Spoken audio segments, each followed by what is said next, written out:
Hey guys, this is Melissa Bachman. Are you ready to stop spooking deer before it's even time to hunt them? Then you need the new Flex S Dark cellular trail camera from SpyPoint. With a no-glow flash option, long-lasting solar power, and a ton of settings that can be changed anytime through the SpyPoint app, there are no more excuses for letting your deer get wise before the season even starts. So check it out for yourself and see why the SpyPoint Flex S Dark is the unstoppable and undetectable scouting tool you need for your next hunt. Join us at a Friends of NRA event where freedom, fun, and firearms come together like nowhere else. With more than 600 events held across the country, there's always one happening near you. From exciting games to exclusive auctions featuring one-of-a-kind firearms and gear you won't find anywhere else. Whether you're a lifelong hunter, a competitive shooter, or simply passionate about defending freedom, there is a seat for you. Visit friendsofnra.org to find an event near you and get ready for a night you won't forget. All right, everybody, welcome back to another episode of the Bow Hunter Chronicles Podcast, brought to you by Huntworth Gear. For all types of weather, all types of terrain, all types of budgets, it's clothing that just works. Check them out at huntworthgear.com. And I just gave John some of the new stuff that we were talking about, that Saginaw, Berber, and the merino hat and fingerless gloves. I got them right here. So merino wool and heat boost. And they've got their 30% off sale going on right now, so just go over to the website, check that out. So, John, since we're just going to start this off and run with it, talking about the Huntworth stuff, what was your, first impressions? The bib, that heat gear looks awesome. I mean, really, I like that fleece, that soft outside coating, and then the stuff I used before, it's definitely warm, so late season. And the hat and gloves are already on my bench to go out west with me, so I don't think I'll need the heat gear for out there. I'd probably die. But. Yeah, no, I don't blame you. I said I gave it to him. We were setting up this beer festival. I gave it to him on the beach, and I'm like, "This is the most useless piece of gear that you're gonna get," but super nice. And the bibs, you're right. I like the pockets on the front. Yeah, and then what I showed you, so. That grayling hoodie, that heat boost, just tan hoodie. What's your take on that? Your real, because John's super critical. What's your real take on that? That sweatshirt, yeah. Yeah, the one I wear all the time. Mm-hmm. That's my favorite sweatshirt. The material's great. Everything, it's super comfortable. I wear it, all spring. That's all I wear. So. And that's what that is built from. So, the inside of that Berber is the same stuff. Yeah, it's super comfortable. And people are like, "What is that? What is that material? It's so soft." Yeah, I love that sweatshirt. And then since we're, like I say, just going for it here, you got the first look at the Absolute Method 3 saddle. So you saw it at ATA. Yeah. Alex was just wearing it around and kind of showing off the pouches and stuff. You got it right down there, so pick that up. And so, what is your first impressions of that? It's fancy. I'm looking at it when I first got here. I was like, man, they've come a long way from that first. I'm talking the first one that we ever sat in. Where we met Kevin at his work. At the shop. And we were trying it out in a tree next to the shop. The one with the carabiners for the bridge attachments? Yeah. No, it looks sweet. I mean, top notch for quality. Everything. You see that the magnet is the whole top? So those are both magnets? Yeah. Yeah, that's the one thing. So mine's the Method 2, right? And the magnets are over here and sometimes, and then, sometimes it comes apart, but this one, definitely. The one thing, I noticed it's really rigid. So the Greg Litzinger hidden straps, leg straps, and then if you flip it over, it's got this to attach the your stick to as you're going up. Oh, right here. But that also sets the depth of your two panels, so then you just pull it up and it just magnets into place. Oh, sweet. Yeah, I think I remember him saying something about that. Well, when I was messing with it when I first got it, I was like, this thing is stupid because that just gets in the way. That cord just gets in the way, and then I like pulled on it, and I was like, oh, okay, now it makes sense. It's not in the way anymore. So, so definitely go over there, check that out. BHC 15, you can save 15% on that. And those operator pouches are super slick. And John hasn't seen them yet, but so is this one mine? not yet. And then these just unclip like this, and they're selling additional clips, so you can put this on your Exo pack for elk hunting. And then you can put it on your gear strap. You could do a bunch of different stuff with it. Yeah, that's a really cool setup. I like that. And it just clips right back in. So, and again, this is John's like first time seeing it at all. So, and that kind of goes into what I want to talk about today. You know, John and Nate actually came out and helped me on the beach this past week. And so I got to talk to John about all the things that he's getting ready for hunting and how ready or not ready he is. And I feel the exact same way. Like I was going to ask you because people who listen to the podcast, there's no secret that over the last couple of years, you've had different priorities. Right. And so when was the last time or like the most prepared you've ever been for a hunt? Well, the most prepared was Montana, 2020. Okay. 2021, I was ready, but I didn't draw tags. I'm just talking about any hunt, like whitetail hunt, like even if you were like that was it, 25 or something, you know what I mean? Like no, like when went to Idaho, we were really prepared. I mean, to go out. I mean, obviously it was our first elk hunt, so we weren't really prepared for what we were getting into. But Montana was the last time I was really prepared. I felt prepared. Everything was ready. I had all my stuff. Then we sold the house in 22, and it's all been downhill since. I went from builder, now I'm irrigation man. Spent 2.5 weeks doing irrigation and lawn, and I still didn't get my grass, or I didn't get the seed down tonight. No. No, it got too dark. And so what? So I think people who listen to this podcast and like, you know, who I feel like have come to know me, know that I'm not always that prepared. And for whitetails, I feel like I think preparedness is different to different people, because I feel prepared to go kill a deer, but I'm not. I can't even think of like a single year where I've like felt like I've put in the work, because I've gone out and scouted and put out trail cameras and whatever, but I've never got it where it was just like dialed in, like where I felt like I'm going to go out the first sit. And I mean, hell, I did it last year, but I didn't feel that way. It was all haphazard, but I didn't feel like, okay, I've got this figured out. Like it's going to be, I got these deer on a pattern. I'm going to kill him right there. Or I've got this deer that I'm chasing and I know that he does this or does that. But I feel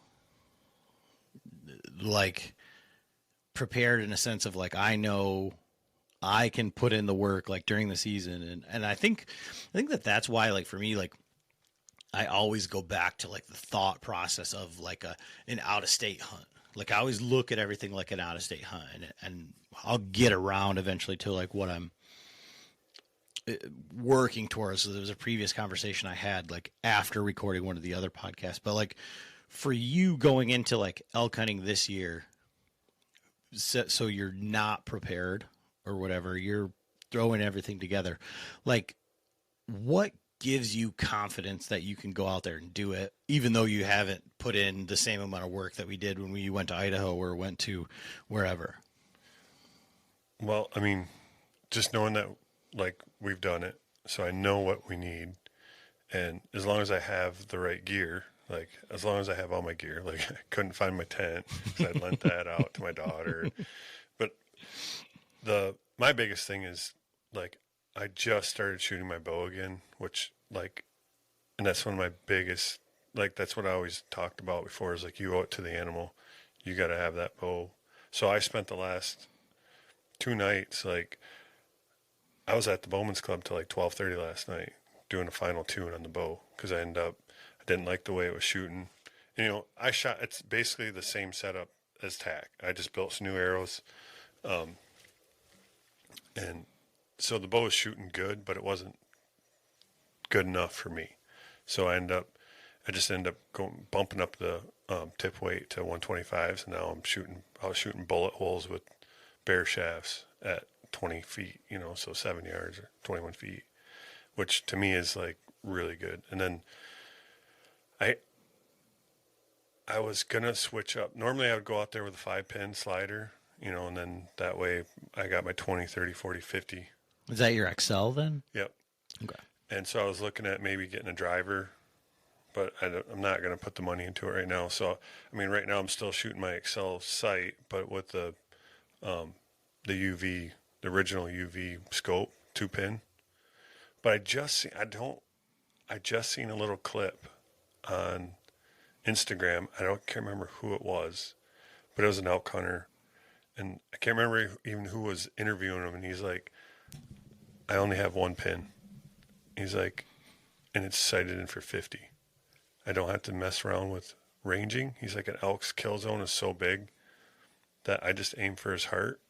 And if he's 18 to 40, it's money, because if I'm aiming at his heart and he's 18, it's just going to be high in the lungs. So I was like, man, like, I actually talked to Eddie today about it. I'm like, you know, so actually after I got my bow all sighted in and stuff, I was working on that. I'm not sure if I'm going to implement it out there, not practicing it all summer, because I would hate to go into it and be like, oh, I'm going to put it, you know, right where I want to and then be high. But well, and I think you have like PTSD from that. Yeah, that's big time. But yeah, so my gear, I found all my gear. I got it all laid out on my bench in the garage. I just got to get it all put. I'm not leaving till like the 7th for that trip, but we're going on a couples trip to go ride motorcycles in South Dakota, leaving Saturday. And so as soon as I get back from that, I'm going to get home and turn around and drive back out west. So that's what I'm kind of in a crunch. But my gear wise, I'm good to go on that. My bow is my biggest thing, going out there with the confidence of shooting, you know, you owe it to the animal to have everything. Yeah, I think one of the things you said there before is like, you've done it before. And like, that to me is kind of like where I'm living with this whole bear hunt thing. Because what I was saying on one of the other podcasts, like after we were talking about it, and it's like, I guess it's like the way that I feel about like public versus private land. And it isn't like the argument of like whether it's easier or whether I think that like it is more of a challenge, or you've got to like these deer are just easier to kill. I feel like with this bear, because for baiting, like I feel, the word I said was I feel neutered, and they're like, what do you mean? And it's like, I know that I can go and find a deer. Right.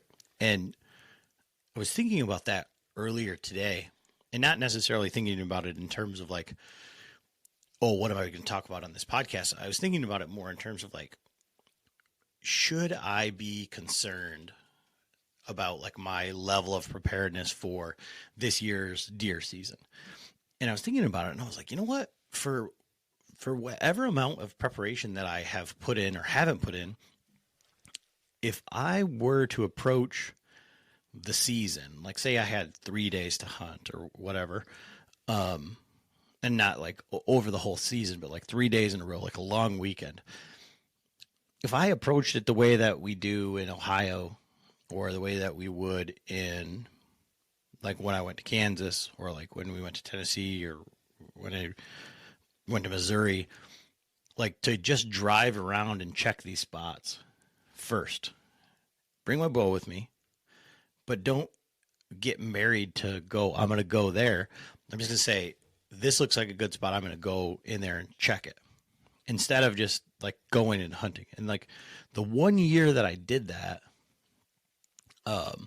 I think I had more encounters with bucks, and I had more encounters with deer, and I had a lot of encounters with deer like on the ground, like walking in and then like being able to observe and see what was actually going on versus like what I thought was going on versus what the sign told me where I should be. And so I think that like being there before and doing it before like changes it. But like this whole bear hunting thing is like, it's all dependent on the bait, because I can't go find a bear. I can't just, if they're not hitting the baits, or if I haven't done like enough work, or if their baits are too close, or if other people, or if dogs run them off. And like, I don't get like nervous about hunting. Like I don't feel like pressure, like, oh my gosh, I have to kill something or whatever. But like with this bear hunt, it's like, good God, like it all hinges on that. Right. Like there isn't, and being so far away, it's not like I can just be like, well, I guess we're just going to adjust. Right. Like, what do? You go find somebody else's bait? I mean, right. You're 9 hours, right? I mean, it's 7.5 hours. 7.5. Okay. Yeah. Now that you can go across 2 at That's 65 right. or whatever. And say it used to be like 9 hours to get to Menominee, but that was back in the. Yeah. Yeah. So it's like that to me. But it goes back to the whole other thing of like, I haven't done it before. And like, yeah, I did go on a spring bear hunt, but that was different. I mean, it was glassing a long ways, and that was right. Open country. Yeah. Well, mountains. Yeah. That was out in Montana. Well, so the one thing I do have like going for me is that I've never been to Colorado, but Ed, who's just come back, from Montana, he lived in Colorado for almost 10 years. And he actually, like when we hunted Montana, he's like, I'd rather go hunt Colorado because I have more spots in Colorado. So we're going back to his spots. We're actually going back to where he killed his 360 bull. So that's one of the spots, but that's a unit that we're hunting. So, and I know he still has all of his old maps, all of his Onyx, So that right there has given me comfort knowing that he knows the area, but between the two of us, like with our experience, we're going to go find, even if we get out there, he hasn't been out there in 5 years or whatever, we're going to go find some bulls. We're going to go find some animals, but so that part there, but him, like, and Ed is like one of the most gracious, like when I was with him in Montana, it was like, he was more worried about me getting a shot than he could have just left his bow in the truck. Like, he was just like, oh, we got, do this, do that. Like, dude, you got to hunt too. Like, this is your hunt too. Like, you're not just, helping me.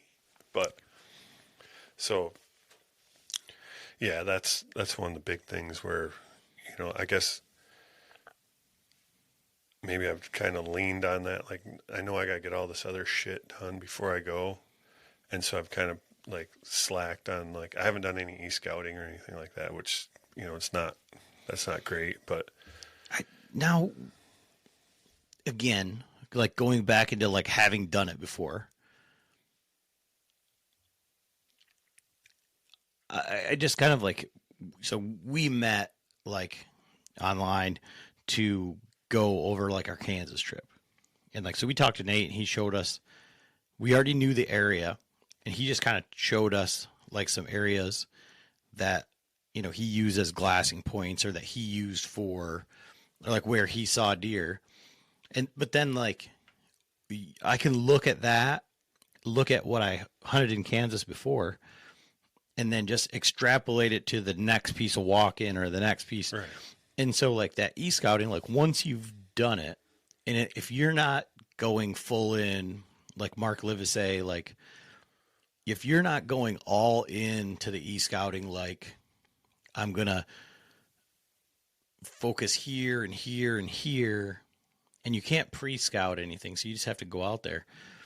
Like you can look and say, okay, well, this looks like it's got the right grade. This looks like it has, and this looks like there should be a wallow right here. Right. This looks like a saddle that they'll move through.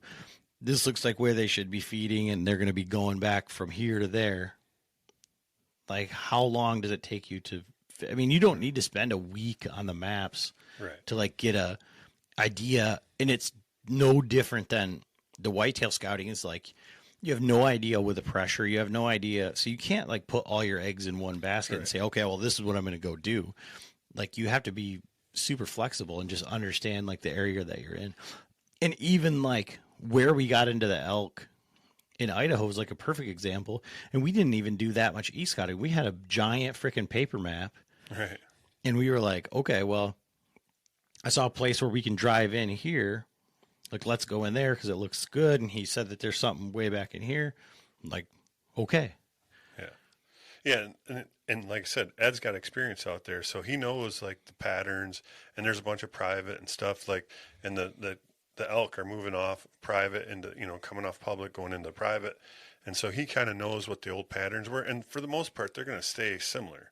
It just depends on what the pressure's like. And so we're actually I'm bringing my saddle gear and stuff, because he's like, yeah, we might even be setting up on some wallows. I'm like, well, I'm going to shoot an elk off with saddle. So that'd be pretty sweet. You and Uncle Frank both. Yeah. But yeah, so I'm confident that we'll get into elk. Yeah, I don't doubt it with Eddie, but like with you too, because you have that whole, like, you're not going to stop. Like, you're not out there like your wife thinks, like, you're not out there for fun. Yeah. Like, you're out there to hunt. Like, you're not out there to just hang out at the truck and drink beer. And right. Shoot one off the tailgate. No, I'm going to be climbing the mountain. I'm going to go find the elk. Like, that's where I'm at in my head. Do you have any additional tags? Like, when you went to Montana, you shot that mule deer. No, I didn't even, I only put in for an elk tag. I think you can actually get a bear tag over the counter. Yeah, they're like $200 there now. Like, when I went out there the first time with Joe, they were like $90 or something like that. And then this last time I went out there, they were like $200 or $225, and it was like, that's a little much to just add on just cause. Right. Like, I think when we were in Idaho, like the wolf tag was like $10 or something. Yeah. So, depending on, how our hunt goes, like if I kill something early, maybe I will put in, buy a tag if it's available. And I thought about, maybe on the way out, like, yeah. Is there antelope? Is there any tags for antelope on the way out? So like, we're going to be in South Dakota. Like, I might bring my bow. Yeah, just for getting some reps in. Yeah. So do you have any other, like, and this is what's so hard. And this is one of the things that I have, like, I'm gaining like a lot of respect for like these guys that, start like Latitude, like those guys are going to start hunting in North Dakota or wherever, like as soon as it opens, or Nebraska. And then they just go all the way through till the end of November. And like, for me, trying to like manage all this stuff and then add in the baiting and do all that stuff is like, I'm used to being like October 1st is like, it's not the best time to hunt, like unless you have a deer like on a pattern. So it's kind of like soft, like get yourself back into hunting and then like whatever. But like when you're going from September all the way through, like I don't want to say like it's a grind, but just even like the logistics of trying to like figure the whole thing out. And so do you have anything else planned for like whitetails at all? Did you kill a deer last year? No, I didn't even, I think I hunted like 3 times. Okay. And this year is going to be almost the same. I'm putting up my shop So I'm starting that when we get back. So that's basic. Plus I have 2 other jobs starting in October. So trying to, get jobs done and build a pole barn shop. So yeah, it looks like October is going to be. So maybe next year. I mean, I'm putting all my eggs in this elk trip. So, and whitetail for me, like, I'm not a big buck hunter. Like, I'd like to go out and see deer, whatever. I'll kill something maybe, but go shoot a doe. Like, yeah, I want to come back to that shooting a doe thing, but like for me, for October 1st, like that's my wife's like getaway weekend. So it's always the first weekend in October. So that's shot in the foot, like every single time. So for me, it's like, okay, the Patreon hunt, like a couple weeks in, that's a big deal. And then as we start getting into that pre-rut type deal, that's where I like focus my time because, like you said, not being like a big buck bed hunter pattern guy, like I feel comfortable to find deer and then figure out where the bucks are going to be trying to find those deer too. right. So that's where it gets fun for me. And then, we're going to Kansas and that's going to be fun.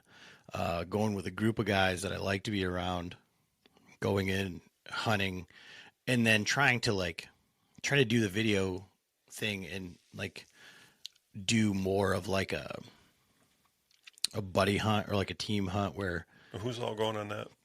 me, Jake, Eric, and Mark. And then I think Joe's going to go out there and video. So it's just going to be a fun dynamic. Like I like hunting with Eric. He's like very, like if I had to like be okay, pick one guy in our group to just go find a deer, like find a buck to kill in 3 days, like I'd say it's him.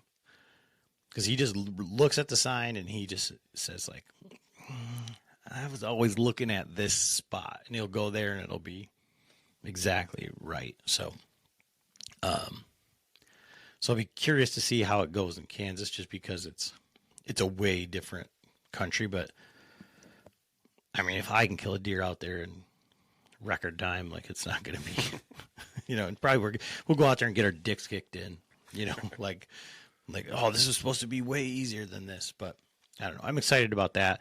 And that's going to be late. And then we have got the kids hunt and all that stuff. So that'll be fun. Actually, I think Stella's going to do the youth hunt this year. And they changed that up, right? So can you only shoot does? You can shoot bucks now. Best I can tell.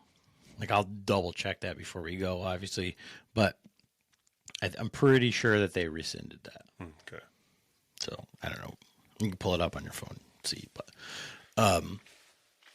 and then the kids hunt for Thanksgiving will be fun. But where I was coming back around on that doe hunt thing, so we were talking in like the Marco Polo group about like, it had come up about like doe management and population management. Like this is what we're supposed to do, but a lot of guys don't do it because of X, Y, and Z. In the last year, like, so the guys that are filming together, like me, Joe, Jake, Nate, and Brad, I think the 5 of us killed like 26 deer. And I don't know what the buck to doe ratio was, but obviously there would have been more does. And so I was like, and I've thought about it before, like trying to do like a Patreon deal where just to keep track of like our group of like how many deer we've killed, how many does specifically. So I think we're going to put something together to track that, like how many deer and then how many does do you actually kill, where people don't like necessarily like put their money where their mouth is, or they don't glorify shooting a doe. They're like, oh, I just shot a doe. Like, I don't need to tell anybody, I don't need to post a picture. I don't need to do anything like that. But we like the discussion kind of turned on like, I don't want to say like, can you make it cool, but like just to kind of like see what kind of an impact you could really have. You know what I'm saying? Yeah. Well, I'd much rather shoot a doe than a small buck. I mean, that's always been, but yeah, I get what you're saying. A lot of people talk about it, but who's really doing it? Who's really doing it? Yeah. Well, I know my buddy Jason does it, especially during gun season. He'll go kill, fill 3 tags in one shot. So. On purpose? Yeah. So maybe one of them was on an accident, but he was planning on killing 3 anyway that night. But that's I don't know, like where do you fall on that? I mean, I understand that like you just said, like I'd much rather shoot a doe than a small buck, but like you grew up where you couldn't shoot does. Like that was it. Like the rule in your household was no does. No does. And so extrapolate on that. Like what was the mindset from your like dad and uncle or whoever was like beating that drum?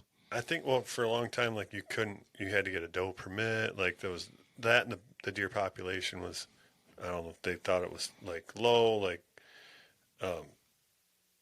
but after doing like, that was like the old, not like a wives' tale, but like the old man's mentality, like, oh, you got to leave the does to shoot a buck. Well, there's never any, like, it was all small bucks. And like my dad shot, it had horns. He was shooting it like spikes, 4-point, 3-point, whatever, and like, then when, like talk about like herd management, whatever, the health, making a healthy population, it was like, no, you need to leave the small bucks to grow and shoot a doe, like, the ratio. But so just like doing a little bit of research, that's what changed my mind. And then, I killed my first doe. I think I was like 18, and my dad was pissed. Like, what the hell did you do that for? I'm like, well, because it's better to shoot this doe than it is to shoot that spike horn or, that little 6-point. So what do you think like guys your age, 50, give or take, so because your friend group goes a little bit older, a little bit younger, it's same as me. Do you think that mentality has stuck at all with any of them?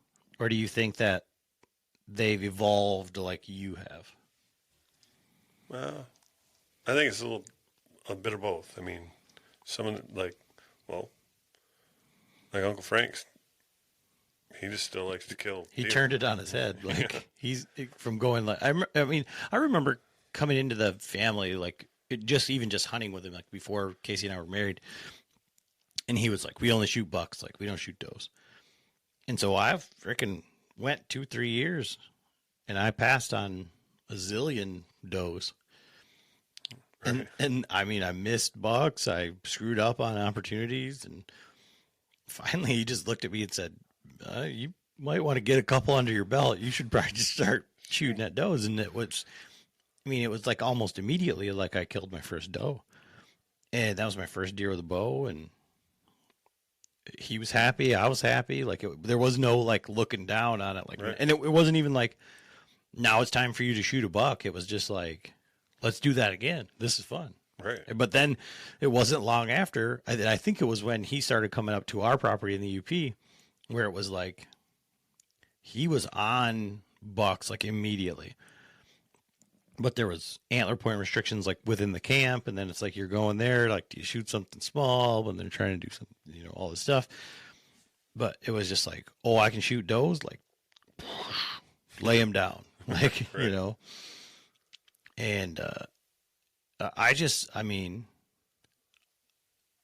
I love the community aspect of it. I mean, if I go out hunting by myself and shoot a doe, it's not as cool as doing it with a group of people that can come and get it, and right. like, and that changes depending on like how my season's going, or like if I'm in a slump or like whatever. Right. you know, like if I haven't shot a deer in a while, I'm like, oh, probably. Especially some of them big old, you know, old does, man. They're just as hard to kill as a buck. I mean, you know, everybody says that, but it's like either I've not encountered like a tough to kill doe, or maybe like when I have, it's the ones that like they're the one that blows like a quarter mile away, you know, or whatever. Don't even get close enough to get a shot. Yeah, that's what I mean. Like, but I've never like sought out to be like, oh, I'm gonna kill her. Again, I have no trail camera photos. I have no like history with deer. That isn't like the way that I hunt, or like it's not the way that I approach deer hunting. So it's not like, oh well, right. You know. But honestly, like I think that that's the fun part, right? Is like never knowing what's going to show up, and if it gets your heart rate up, then cool. And like, but if it was like the Patreon hunt is the best, like most fun, because it's like, who cares what you bring back? Like you went out and you killed something, like we're successful, right? You know, and like you're happy for whoever it is. Yeah, and I will make it up there this year for that. So I missed it the last 2 years, and I stopped up the one 2 years ago. But I need to play stakes. I don't have a camper anymore. Yeah. So for you, like this year for whitetails, you're just like writing it off, or you're gonna try and squeeze in? No, I'll squeeze it. Like it won't be as, you know, I'm in my house. Everything's pretty much, you know, going. I gotta get the shop dried in, and you know, pole barn's a little different than a house. It's gonna go a little quicker, you know. But no, I plan on hunting. It won't be like just how I'd like to. I mean, I'm not going after, you know, some big buck or anything. I'll go out and shoot some does. Yeah. If I kill a big buck, you know, or if one comes by and I get an opportunity to shoot at it, I'll do it. But I haven't done any scouting or, you know. Yeah. One thing I also wanted to talk about, and like this, I mean, I can't say probably, like this is on me, right? But like my cameras in the UP aren't sending me shit. And the two that I put up there, they didn't like Tacticam removed them from my thing, and I thought they were already on there, so I didn't even check them. I just brought them up there, set them, everything was good to go.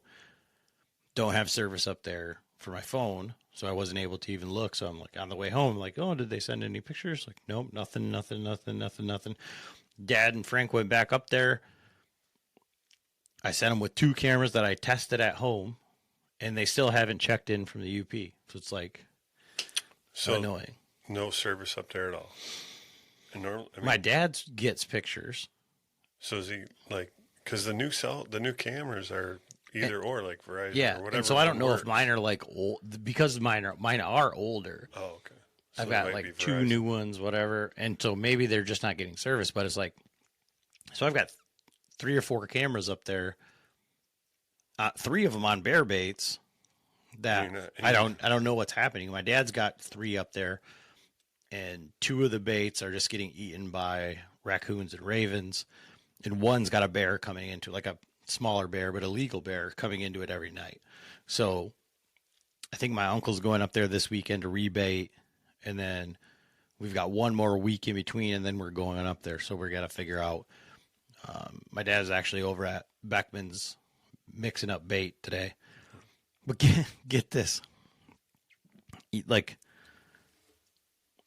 you know, my truck is a high performance machine, right?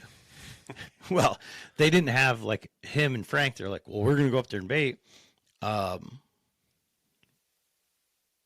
We don't have a trailer, and we don't have a truck to pull a trailer full of bait. So I sent him up there with my trailer and my truck. And by one trailer, I put new tires on. The other trailer, I needed new tires on. So I bought 3 new tires And so I set all of them with him. I was like, here, like, take the one. So they didn't even get, like, basically out of town. Blew a tire, ripped the fender off the trailer. So replaced it. Not the fender, but the tire. Go to the UP. Come all the way back home. And he's like, yeah, I think there's something wrong with your truck tire. Yeah, some sort of issue. My dad didn't even mention anything. Frank's like, I think your something's up. You know, there's a little bit of a wobble or something. I drove that sucker.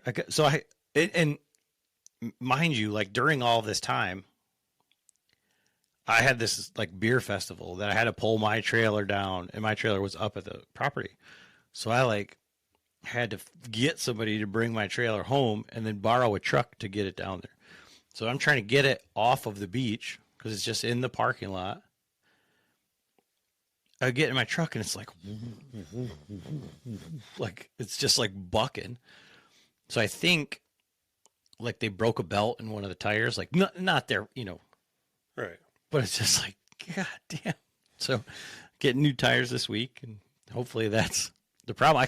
I looked at all the suspension. I can't figure out like what the problem was be, but I was like, do you see anything on the tire? Because Frank was telling me about it. He's like, man, that thing was chugging. Like something's up with that truck. I'm like, was there a check engine light on? Because that's Adam's MO. Like, the burb like would flash every warning light, check engine, check transmission. Well, the check ABS. The check engine light there, it's got a like all of in the last like month or so, like one of the manifold gaskets, it's got an exhaust leak. So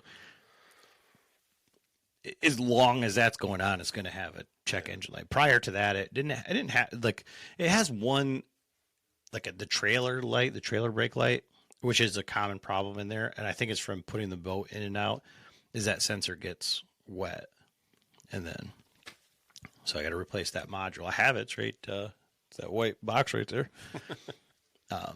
But I was going to replace it before they went up there, but I felt like you, like I had no time. Like it was just, everything was all in one day. So, long story short, they got some bait up there. We got at least one bear on camera. There's 3 baits that don't have cameras on them, so who knows what's going on there. My dad's making up some more bait, and so I seen a video or something, or guys are mixing up. Where are you getting all that stuff? Like, is it just like random? So, because it looked like a lot of shit. So I did a podcast with Killer Bear Bait up in Cadillac, and I got to see like all this stuff, and he was like, basically guys will come in and they have like a $500 budget. And so he's like, I'll give them a good mix to do whatever.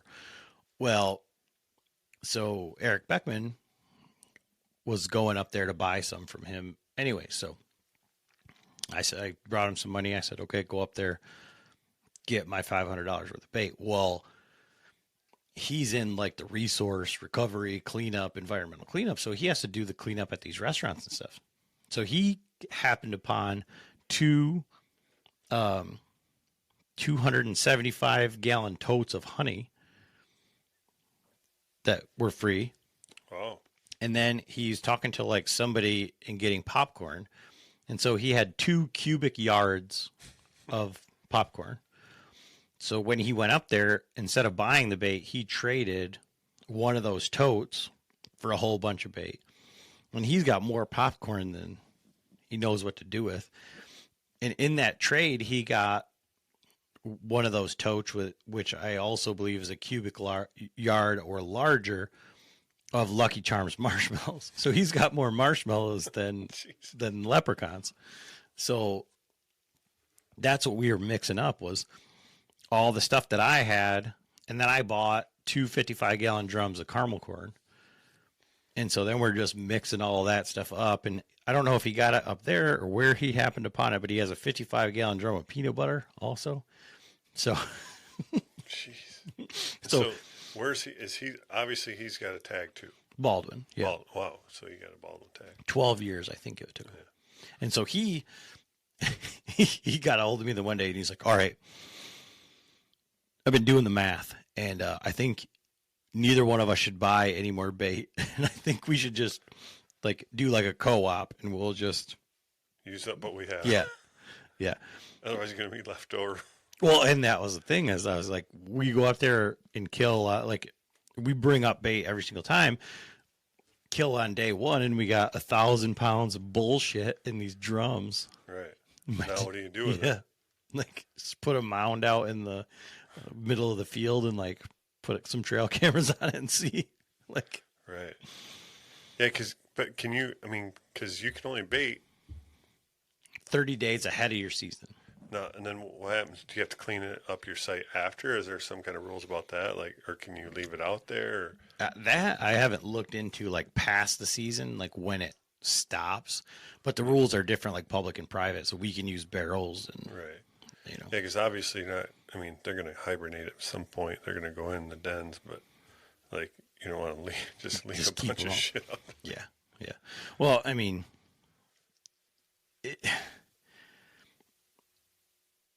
I know for a fact that like on public land, I've come across like barrels. I've come across, right. You know, all through, especially up in Baldwin, like all through, like our bow season. Like I've had bears multiple times on my cameras. I've went into a spot and you're looking around and then you're like, oh, bear bait, you know? Yeah. So I don't know. But the guy was saying like the bears eat, like when the acorns are there, they'll eat 20 gallons of acorns a day.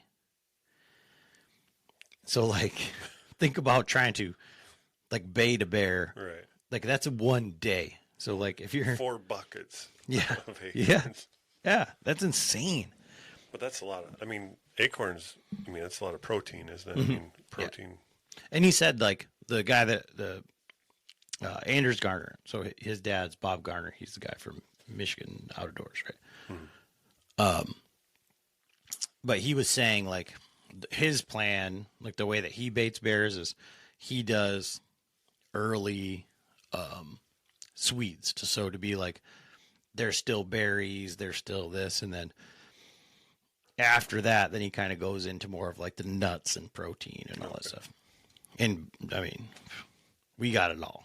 Like we got like this peanut mix, and then it's got cranberries all mixed through it. We've got dehydrated Jolly Ranchers. I mean, I couldn't even tell you what's in there. Like these, they're not chocolate, but they're like melty candy stuff. There's Nerds. He had like, I don't know what he said, like 10,000 pounds of Nerds or something like that. Oh, shit. Like, so. Yeah, because you said something about you're not allowed to use chocolate. No chocolate. Yep. What else? Like you're not allowed to drug them or something. Yeah. So you're not. You can't like fill your bucket full of melatonin. I mean, then that's what it says in the guide. Well, I'm sure there was guys that did it back in the day. Like, oh, yeah, we'll put some. We'll just have them sleep right there at the bait. Right there. Yeah, we'll just feed them and they'll just stay there. Yeah. So I don't know, but that's sporting. I mean, when you like Ranella down in wherever where they were poisoning the fish, like, you know, when guys that were like poison tipping darts and, you know, all that stuff like back in the day. Yeah. If you're, trying to live off, like, and I got to kill this bear. Yeah. Well, that's the one thing is like, Tom and I had no idea how to break down a bear, just doing it. We just winged it.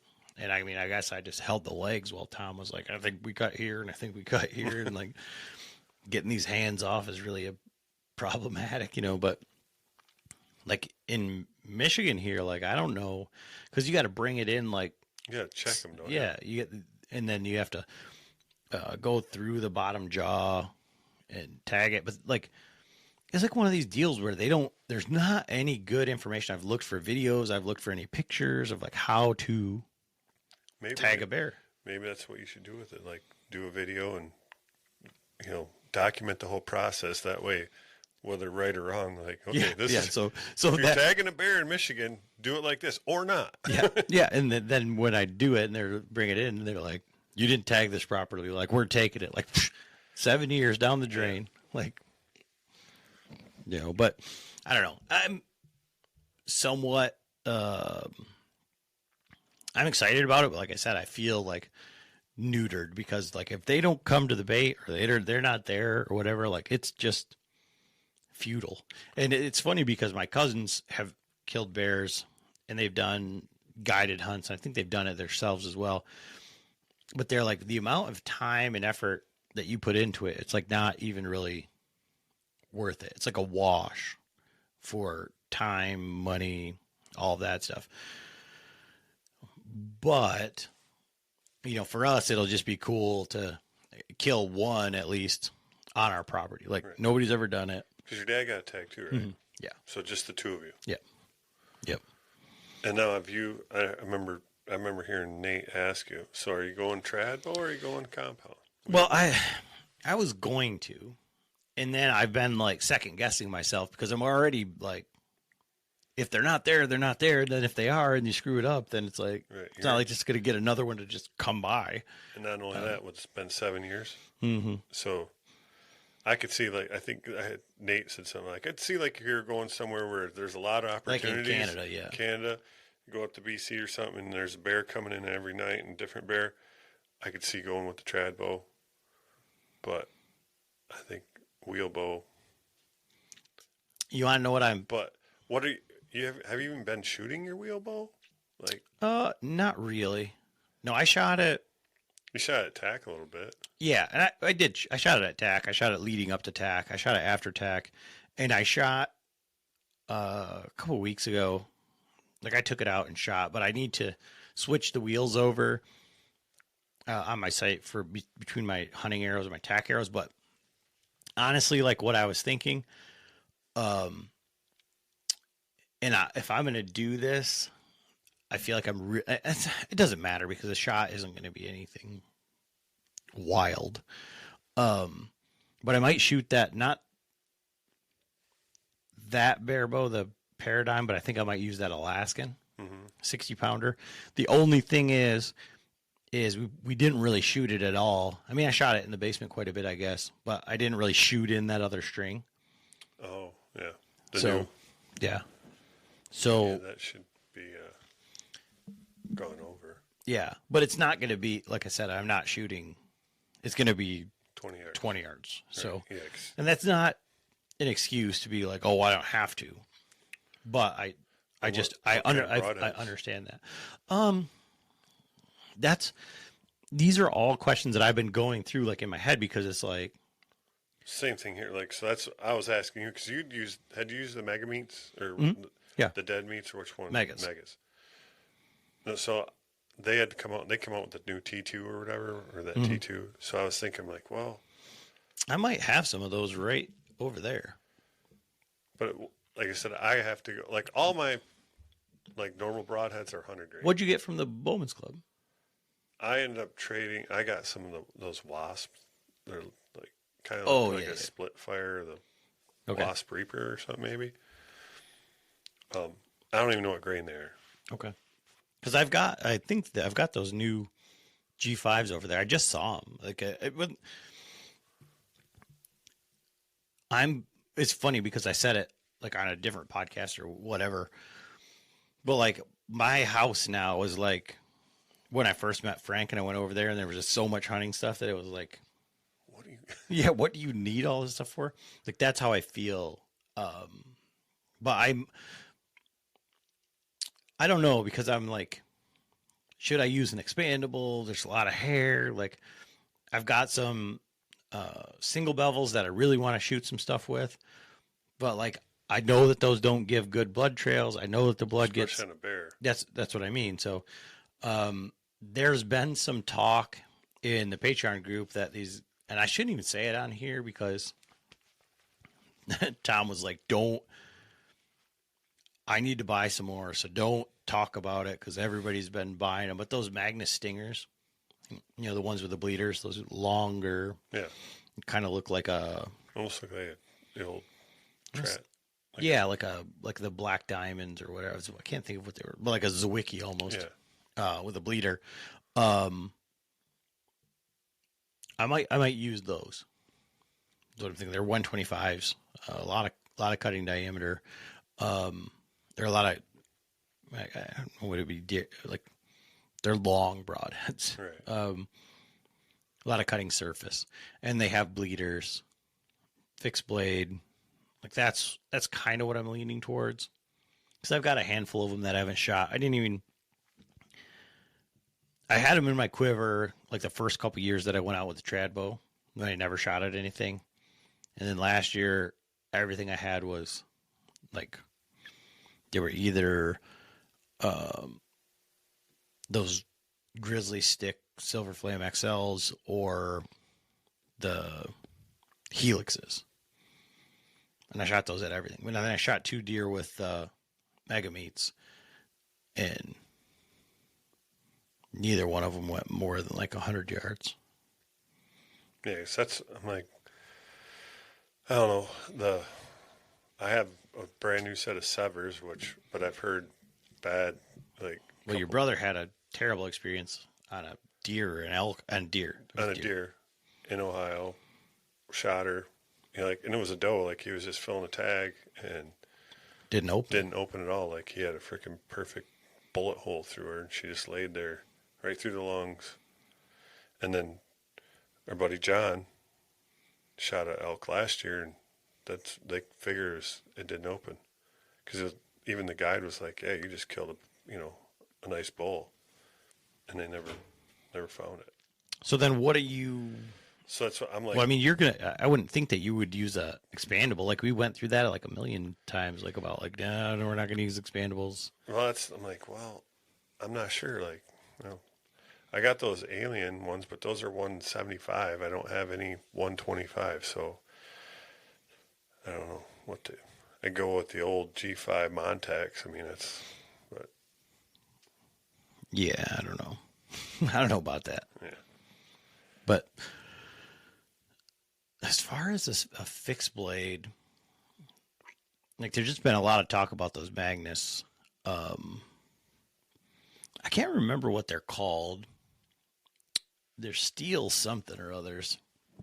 The ones that Ranch Fairy told me about, the one that I shot that buck through the neck and the leg. Yeah. And this buck right there. Those we would talk about stout. That was a well put together broadhead. Yeah, I don't have my glasses. So But those alien ones, those are just single bevel also. So yeah, no bleeder, single bevel. Mm-hmm. And that's one thing I wanted to. So you talked about your bow and like putting your bow back together. Let's talk arrows, because you said you had to build some arrows, and you were like, I'm not going to use the zingers, not for any other reason other than I think you just wanted to build some arrows. Yeah. So I picked up a dozen of the new 5.0 Easton 5.0s, and what's funny is, so like my other Easton, my Axis arrows, like the 300s with a 50 grain brass insert, all built. The 5.0s, which are 250s, because I'm like, well, I have my 80-pound mods. I'm not sure, so I'll just buy the 250s. If not, and the 5.0s are supposed to be lighter, right? Same exact weight. I mean, literally, they're 520 grains. Now, since I went with, I'm bumping it up, it's actually, now they're 25 grains heavier than my, because I was getting a little bit of a right tear, which, so the shaft is a little stiff for that. Because my bow set, I didn't put the 80-pound mods in. I haven't been shooting enough, so I put it on the draw board, and I'm drawing like 72 pounds right now, so I just needed a little bit more weight up front. So just real quick, shout out, right, to the Muskegon Bowman's Club. Like, what's that new shop like in there? It's awesome. I love the new draw board on that. The old Last Chance Archery, it was like the string. It was always a little bit rickety. Like the new band, like everything in there is sweet. I like the new bow press, or the new Bow Vice by BAP. I still like the OMP. Like, that's what I have in mind. But, yeah, everything in there, they did a good job. I think Andy did it, right? Yeah. So, yeah.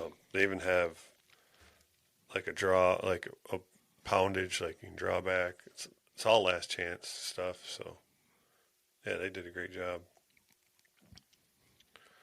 But, yeah, so that's, I mean, since my shop isn't built, I do have my, like, bow press and stuff set up in my garage, but there's no room to work in there. So I just went to the club the last couple nights. So, yeah, I'm still up in the air on what heads to use. And what grain are you, I mean, so that 520 grain arrow is with 100 grain? So, yeah, so now they're at 545 with 125. You know, but and I left them a little longer because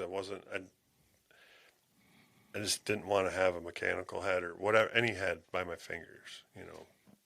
And so the 300s, I had shortened them up a little bit just in case, you know, like to keep it a stiffer shaft. So, and I left the 250s a little longer.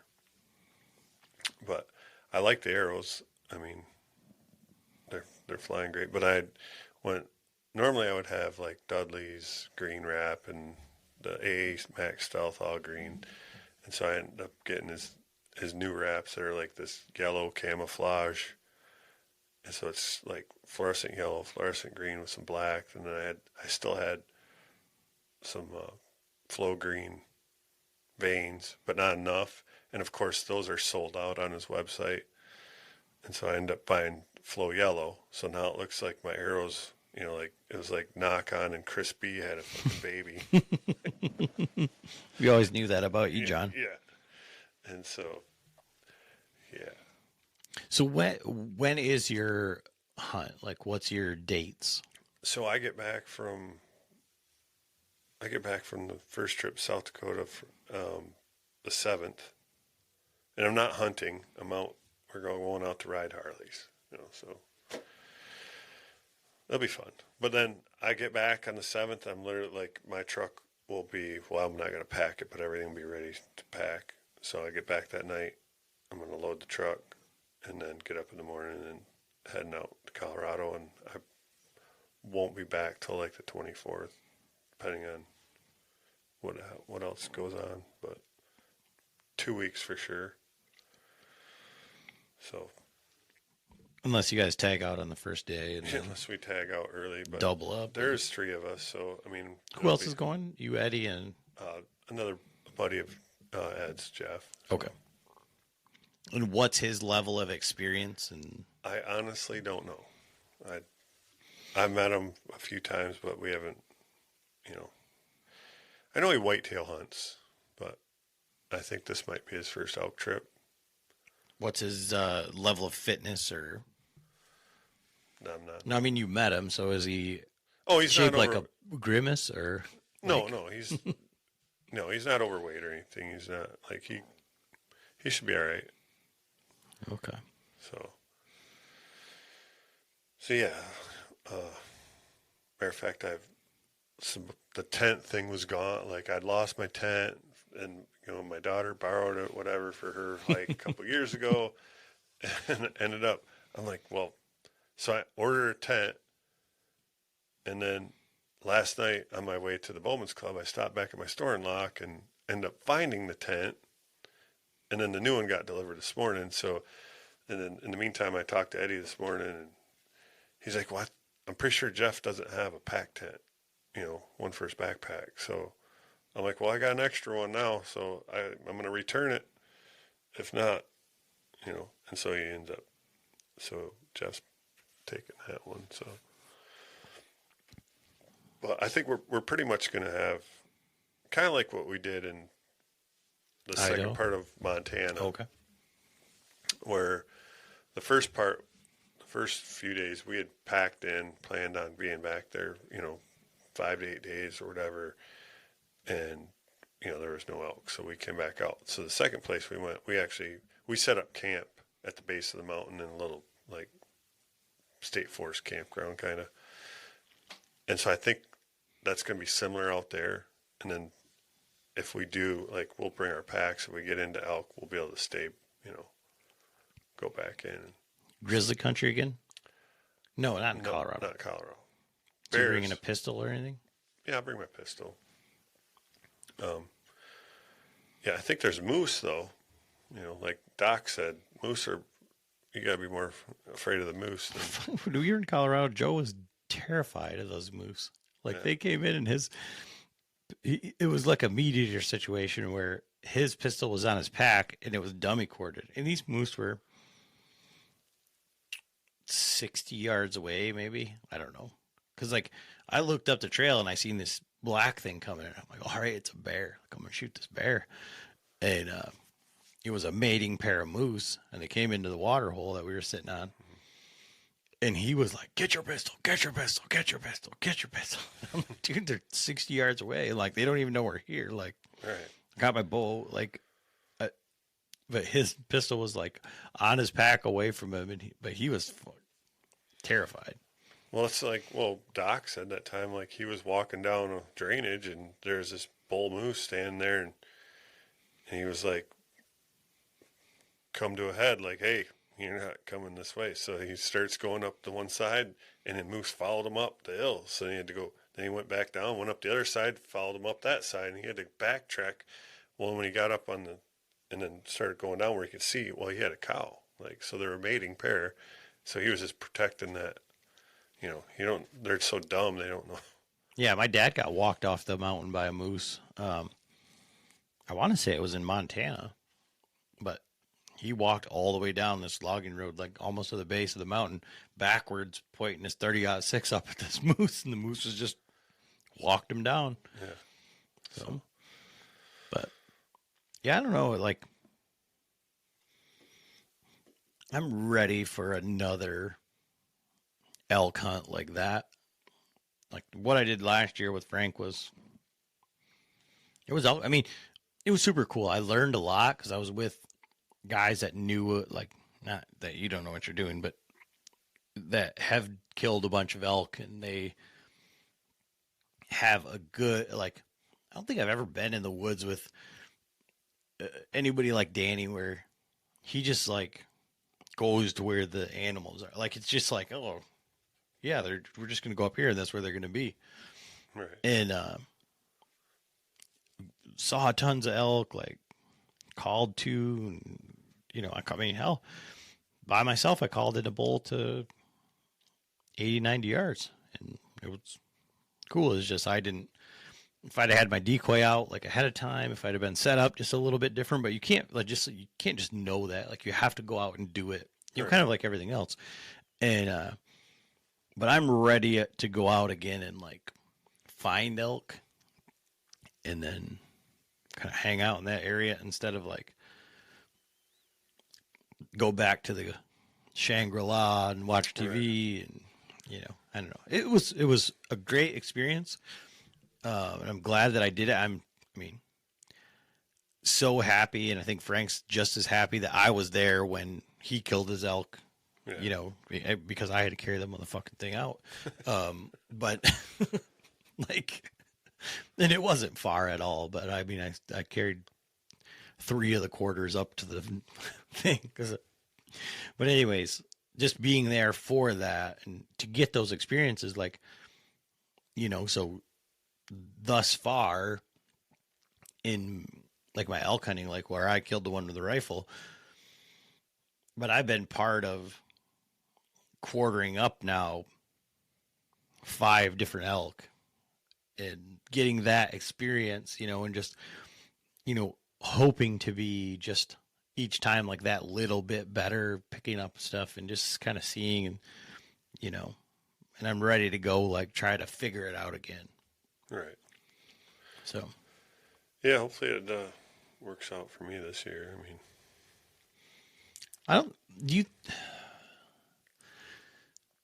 you think that that's, like, prudent? Like, you'd be like, oh yeah, I hope it works out. Like, cause, like, when we went, it was like, hear an elk, see an elk, get an opportunity. I think you guys are, like, in the realm of I think your goal should not be like, oh, well, maybe this will happen, but like simply to be like, just to get in the bubble, you know? So to, like the first encounters, like with elk that we had, like that elk was killable. Like we just had a bad wind. Right. Like there was nothing we could do. The one that, I messed up the one for you, but like we were set up wrong. Right. Like in hindsight, sitting in the middle. But like we couldn't see anything coming. Like they would have had to come down that logging road, like right to us. We couldn't. Right. And then that elk didn't make a sound. So, like, getting that much better, but the goal shouldn't be like, oh, I hope it happens. It's got to be like to be in with them. Right. No, I mean, like, no, I have all the like, I know we go out and kill them. Like, it should have happened in Montana, like when I was out there last time. I mean, I had a perfect opportunity. I blew it. And I guess that's the part where, like, I hope I don't blow it again. No. But anything's possible. I know I'm going to blame it on the bow. Like, I had lost all my confidence in that whole setup. Like, and that's not a good feeling. So I'm confident in this setup. Like, definitely. It's funny that you say that because my buddy Mark, he killed a bull in Colorado. He's killed a bull and a cow in Colorado. Yeah. But the first one that he killed, like he said, that bull, I don't know what he shot it at, like 25 yards or something like that. But he's sitting there and the bull comes in and it's like in the wallow and like whatever. And he's like, I looked down at my bow and I was like, is this going to kill that thing? Like, right. So, but no, yeah, I it's just a matter of like getting out there and just seeing what the situation's like. I mean, it could be filled with people. I mean, hopefully it's not. Like I said, Ed hasn't been in that area in quite a few years. So a lot of it could have changed. I mean, but the one thing now also is it all changed with the tag situation. Like, it's a draw unit, or they're all draw. I mean, so we drew. So there's only so many tags available per unit. So I don't know. And at the same time, like circling back, like, those units are pretty big generally, so you can go find. This unit's really big, actually. Where I'm there's bears or there's not. Like, right. Yeah. So that I'm confident we can go out, with the limited experience I have, but I'm confident in my abilities to go find some elk, and to put the work in to go find them. Yeah. And then also with Ed, and Ed also has like one of his old apprentices are still out there, and he's been, in communication with him, and he's hunted, those areas in the past year, last few years. So that's always good. I don't know what the situation is like for fires or, with the weather. But that can change even between now and then. So it doesn't really matter. That's what happened with us in 2020 with, Montana. We were going to hunt the Bridgers, and they burned that year, like on the way out. Like Eddie was actually in there hunting, and they were on fire. Like he was in there on his horses, and his cameras were in there and everything else. Like he lost his good friends, lost their house, everything.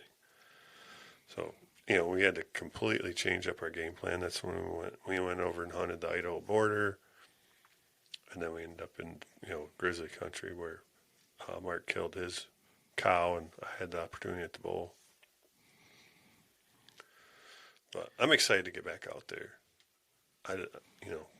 Is it feeling more, even though you've got other stuff going on, like more normal? Like you're back to the regular amount of bullshit they have to do? Kinda. Yeah, I mean, so I'm only working 3 days. So I have Thursday and Friday to like get all my gear. Like I said, really, when you look at your, like a pack,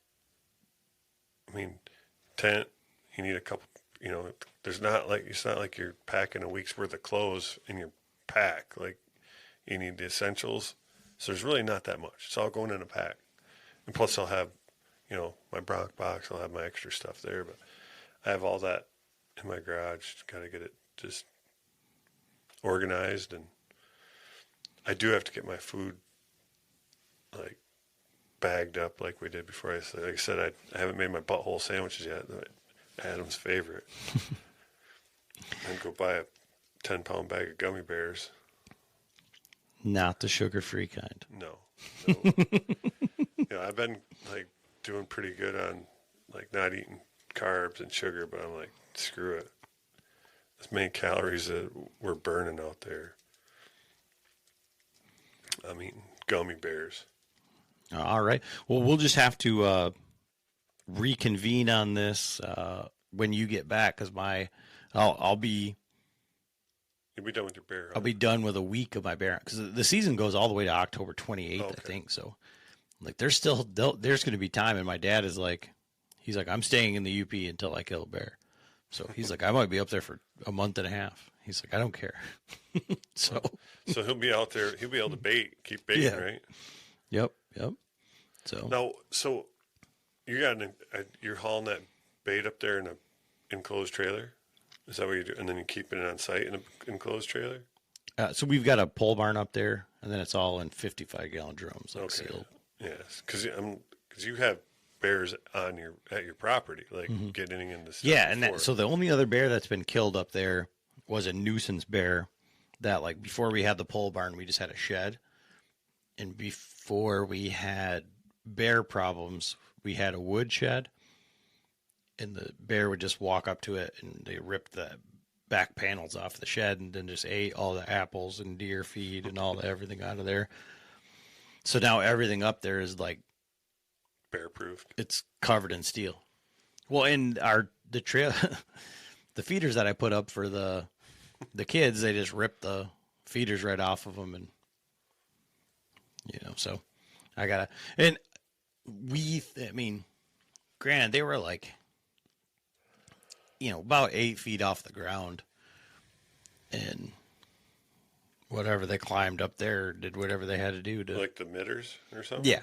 Oh, okay. Yeah, so they didn't rip down the 55-gallon drums, but they just somehow got up there and batted off the things. They drug the batteries off 100 yards, and all sorts of crap. And we used to have that problem, not necessarily that, but they used to just, because our feeders weren't, the one by the camp, it wasn't high. And so what they would do is they just reach their arm up in there and just lay there and scoop it all out. So Feeling underneath it. Mm-hmm. And they just had it. What they ended up doing is just making some cages out of that extruded metal, and then just had the spinner inside of that, so they couldn't. And they had that either welded or bolted to the barrel. So that's all we got to do again. It's just, I got to do it again. Right. So, but yeah, we can just reconvene once we're both done, and you can give me, some elk. I'll give you some bear. Be all good. Sounds good. All right. Well, we'll see you at the very least hunting with us at the Patreon hunt. Oh, what's one question? What bow are you shooting? What's your bow setup, John? Yeah. What's yours? Well, You're still shooting the old carbon, right? Yeah. Bowtech. So I'm still shooting the lift. So lift 33. nothing too exciting. It's going to be fun to ask Frank that question because he's going full trad this year. I got to get him on here because, after he killed his elk, he has not a care in the world. He's like, I'm going to kill some stuff with this recurve, Samick Sage, and if I mess it up, I've got nothing left to prove in the deer woods. He won the lotto. He's freaking... Yep. It's all bonus now. He's on house money. So, all right. We'll talk with you guys next week. Later.